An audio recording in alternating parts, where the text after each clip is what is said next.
Ai, Belém do Pará! Olha só! Esperei tanto por esse dia, professor. Só eu sei, contando os minutos para voltar a esta casa, onde moram dois grandes artistas. Uma já foi entrevistada por mim, a professora Rosa Reis. Agora, hoje, eu tenho o prazer inenarrável de conversar com o professor Jonas Arraes. Obrigada, professor. Eu que agradeço, Sandra. Estou aqui ao seu dispor para conversar, para falar um pouco das nossas experiências na vida da arte. Que maravilha, e que maravilha. Música, né? Sim, sim. Olha só, o professor Jonas coleciona histórias, coleciona fazeres, experiências. E aí eu pedi para ele mandar o currículo. Gente, fala sério, eu ia passar 3 dias e não ia acabar, claro. Ninguém acaba assim tão rápido. Mas eu quero dizer a vocês que ele é graduado em música desde 89. Olha só que história bonita. Ele fez mestrado em artes musicais, doutorado em musicologia. Ele é imortal, eu acho isso chiquérrimo. Ele é membro da Academia Paraense de Música e também do Instituto de História e Geografia aqui do Pará. Ele é professor aposentado do Conservatório Carlos Gomes, da Fundação, do Instituto e da UFPA na ativa. UEPA. Da UEPA. Universidade do Estado na ativa. Da UEPA, do pessoal na junto ativa. lá. Isso. Olha, é isso, cara. Professor, é isso. É isso. Aí tocou, foi músico, orquestra, cameratas, foi regente, é muita riqueza, é pesquisador. Eu nem sei que viés, é educador, ele tem projetos sociais que são espetaculares. E não é por um ano, não, são histórias longas, um deles durou 10 anos, numa igreja. Eu nem sei por onde começar. O que é melhor é ensinar, é reger, é lidar com as crianças. Conte para eles, conte para quem nos escuta e quem nos vê essa riqueza de vida. Bom, assim, já caminhando para 68 anos, eu disse no final de uma aula para os meus alunos que as lembranças me vêm em forma de melodias, né?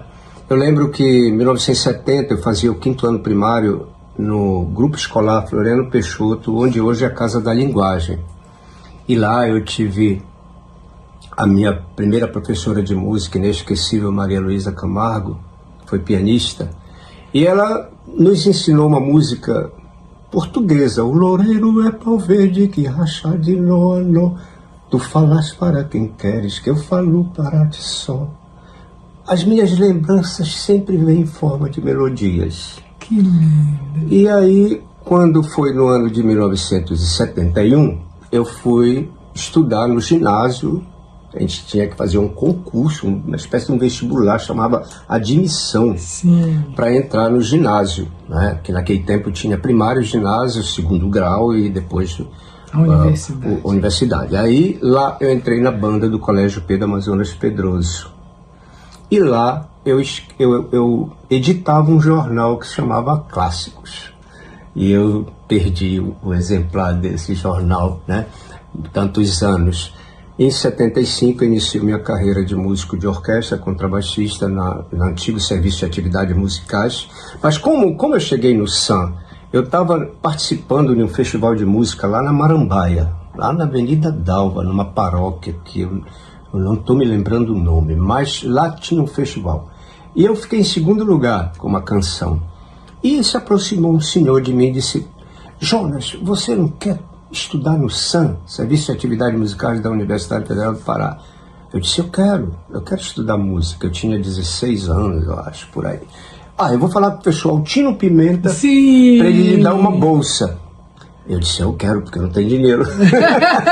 E assim foi com o professor Altino Pimenta, que me abrigou, como toda aquela geração minha, que é o Pardal, o Afonso Venturieri, a Sônia Chada, são todos daquela geração da Orquestra Jovem.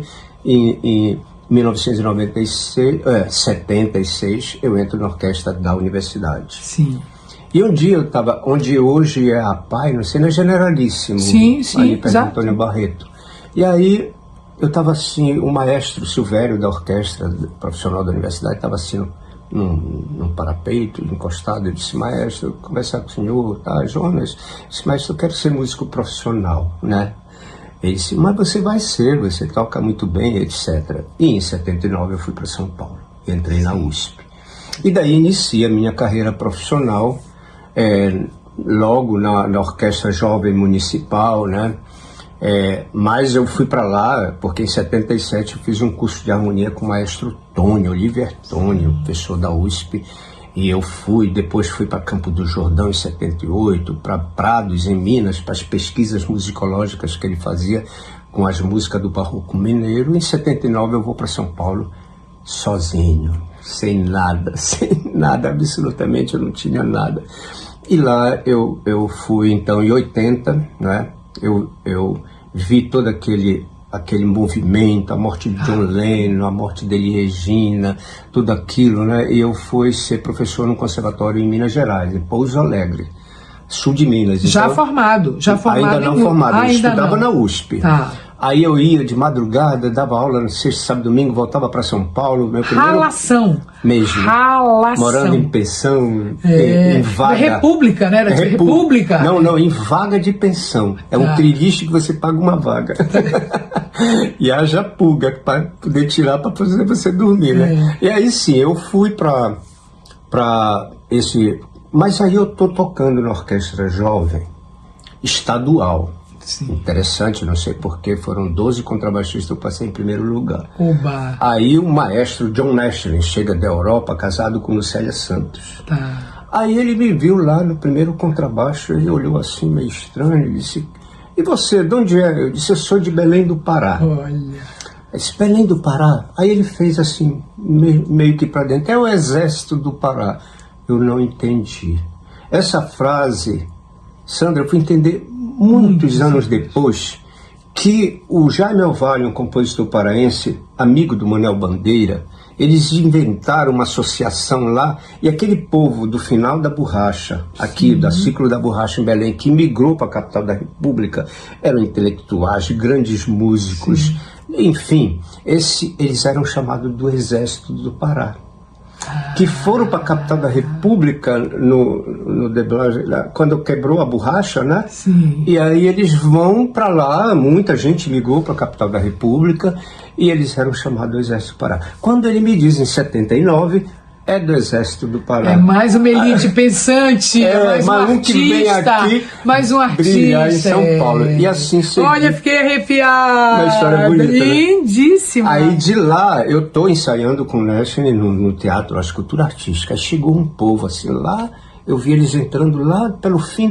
das últimas cadeiras do teatro. Aí ficaram lá observando, todo lá em pé, era um grupo mais ou menos umas 6 pessoas. Aí depois que acabou o ensaio, o maestro Nashville disse: olha, Jonas, aquele lá era o maestro da Orquestra Sinfônica da Paraíba, Carlos Veiga, o Spala e mais os representantes do governo da Paraíba, que tinham uma grande sinfônica, enorme. Sim.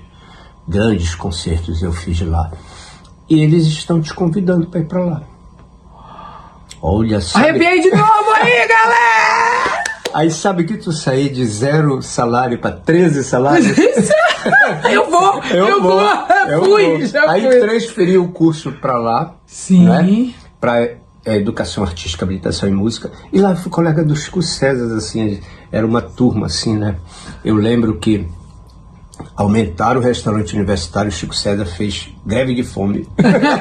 Eu lembro dessas histórias, havia uma casé, os amigos, e vários amigos na Paraíba. Lá eu fiquei um tempo tocando na Sinfônica.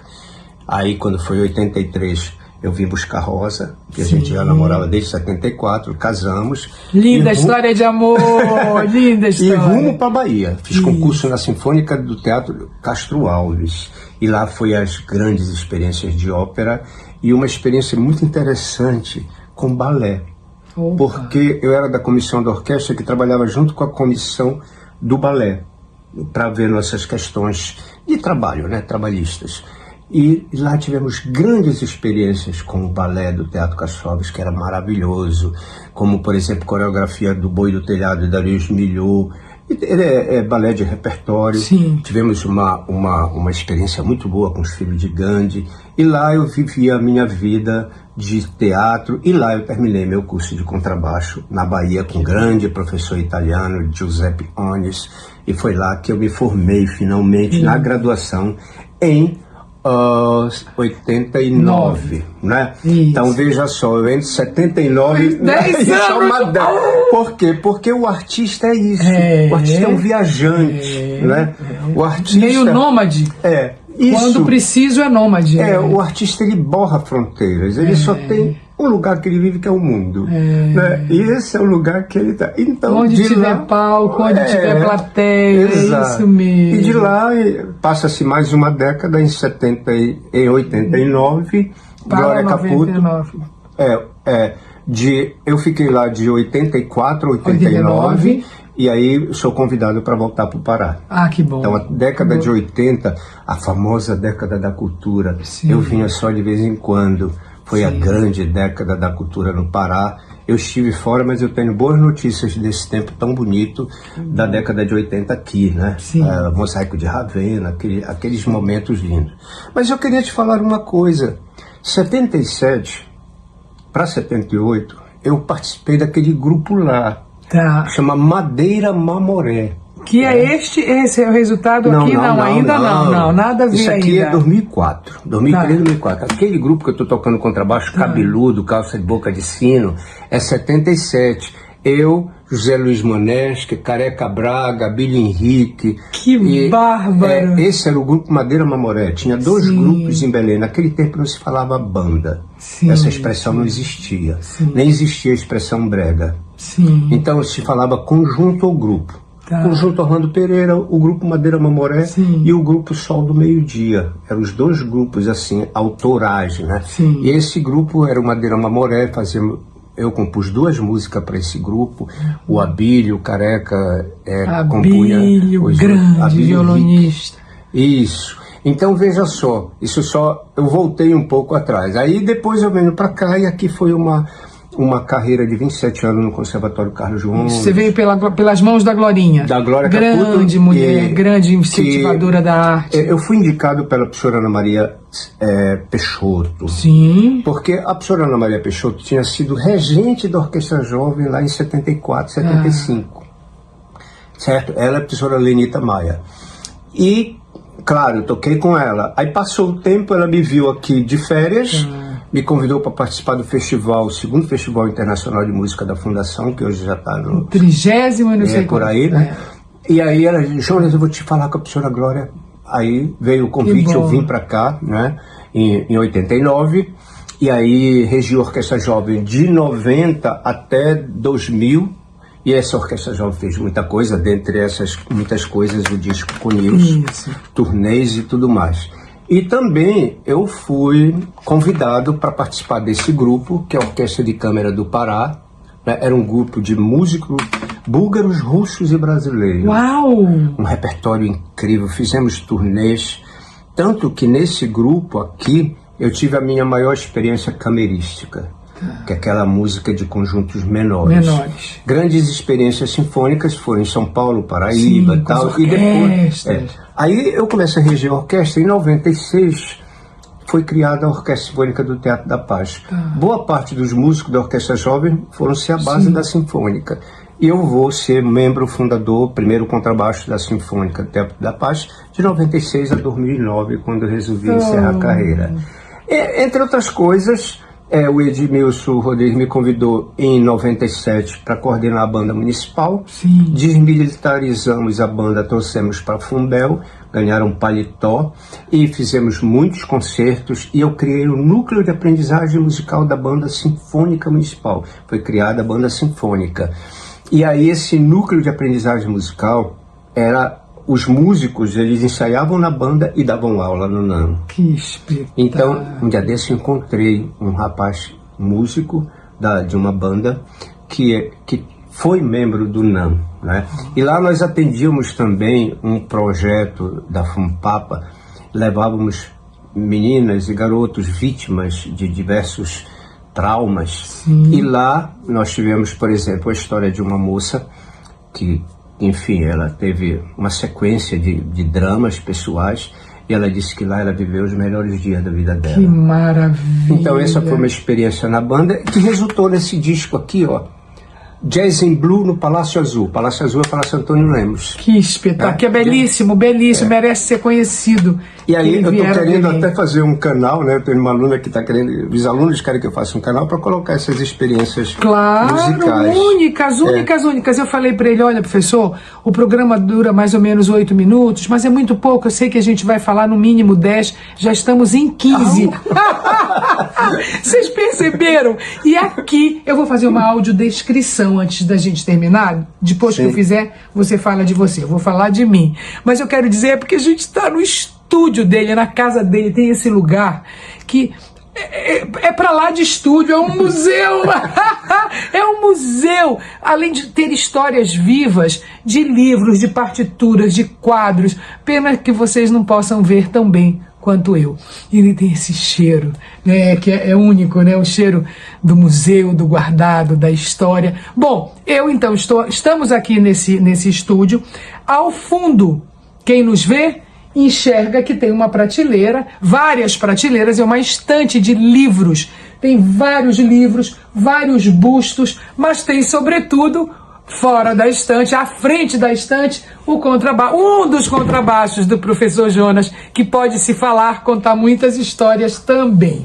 Eu tô com o cabelo cacheado, crescendo cada vez mais, Lídia cuidando de mim, Lídia Primo.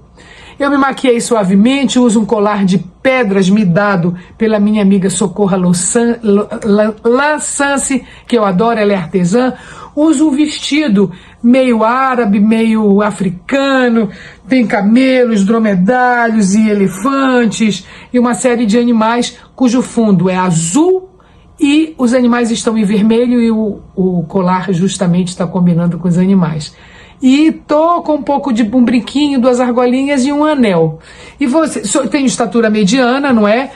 Me considero branca e é isso, sou cantora, compositora e adoro conversar e aprender. E hoje eu estou aprendendo com o professor Jonas. E você, professor? Bom, o que eu posso dizer é que recentemente eu descobri, com um relato de um irmão mais velho, que a minha mãe nasceu na região de Japirica, talvez numa aldeia de Pariqui. Uma aldeia indígena? Era uma aldeia indígena. E quando eu olho as fotos da minha mãe, é como se ela tivesse chegado de lá ontem. E o meu pai, cearense, branco, descendente de francês, por isso que nasceu esse olho de indígena e essa pele branca. Puxado. Mas de qualquer forma, sou bem paraense, né? Bem Sim. paraense e gosto há muitos anos de usar barba e sem barba. Não sou eu. Não sou eu. Óculos também, né? Naturalmente que alguns rebeldes foram embora, né? Mas de qualquer forma não tem problema, né? Eu estou aqui, né? Já caminhando para 68 anos, muito satisfeito com a minha idade, com a minha vida, né? Com os filhos que nós temos, a Rosa, a minha esposa e todos os amigos. E dizer assim, que foram 2 fases, né? A fase da performance, Sim. A fase do fazer musical, e eu estou de uns 20 anos para cá numa transição, um pouco mais de 20 anos numa transição, e hoje eu estou na fase da música, o estudo da música, o estudo científico da música. Sim. Daí o mestrado e doutorado em musicologia histórica. Sim. Então eu me dedico hoje à história da música no Pará, à história da música negra no Pará, a história da música na região, tanto da cultura popular quanto da história da música de concerto no século XIX, Sim. As companhias viajeiras, o Teatro da Paz, mas também estou interessado agora em fazer um projeto que chama Cartografia dos Mestres e Mestras da Cultura do Nordeste do Pará. Tanto que você viu ali uns instrumentos que vieram de lá, é uma pesquisa recente. Eu gosto muito da cultura popular, gosto muito e aprecio e vivi muitos anos a música erudita. Aqui tem 2 exemplos, né? Claro, aqui é música mesmo, Janacek, Tchaikovsky, aqui Nilson Chaves e jazz. Que coisa maravilhosa! É isso, olha só, eu diria, para fechar, que é um exemplo de vida de quem quer fazer o que gosta. e ele soube fazer o que gosta, viveu disso a vida inteira e é um caso de sucesso. É bom para ser seguido, fica ligado. Obrigada, professor, obrigada. Aí, gente, Plurarte é para você. Tchau, um abraço a todos e todas.